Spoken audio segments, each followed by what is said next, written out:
ગારિયાધાર તાલુકાના પીપળવા ગામે મેરળી માતાજીના મંદિરમાં ચોરી થઈ છે। ભાવનગર જિલ્લા ગારિયાધાર તાલુકાના પીપળવા ગામે મેરળી માતાના મંદિરમાં ચોરીનો બનાવ બન્યો છે, જેમાં અંદાજિત 4 લાખ રૂપિયાની ચોરી થઈ હોવાનું સામે આવ્યું છે। આ સમગ્ર ઘટના સીસીટીવીમાં કેદ થઈ છે। આ ઘટનાની જાણ થતાં પોલીસ ઘટના સ્થળે પહોંચીને વધુ તપાસ હાથ ધરાઈ છે।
હું ગામમાં લગાડતો કરતા કે મારા વોચને હું કરું ચોરી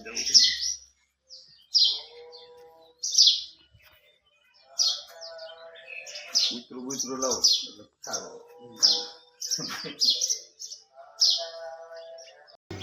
મારું નામ દિનેશભાઈ રામજીભાઈ જાતો। દિનેશભાઈ, શું બનાવ બન્યો છે? ચોરી થઈ છે મારા મંદિરે। ક્યારે બનાવ બનેલો? લગભગ 2 ના ગાળામાં બની। હાલ ચોરીમાં શું શું વસ્તુ લઈ ગયા છે? 17 ચાંદીના 2 મોટા મોટા હતા, પછી ચાંદીનું શ્રીફળ હતું અમારું સુરતન દાદાનું મોટું છોકરું, પછી સોનાના 17 હતા, એ 2 પાઘડી ચાંદીની લઈ ગઈ છે।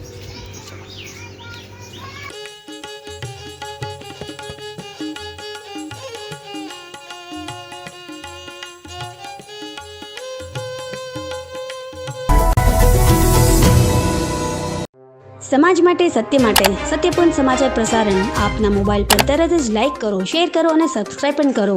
અને હા, ઘંટડી વગાડવાનું ન ભૂલશો। આભાર। સમાજ માટે સત્ય સાથે સત્ય પોઈન્ટ। અહેવાલ સમાચાર તથા જાહેરાત પ્રસારિત કરવા સંપર્ક સાધો. સત્યપુંજ સમાચાર પ્રસારણ, લબ્ધિ કોમ્પ્લેક્સ, તાલુકા પંચાયત સામે, સિહોર.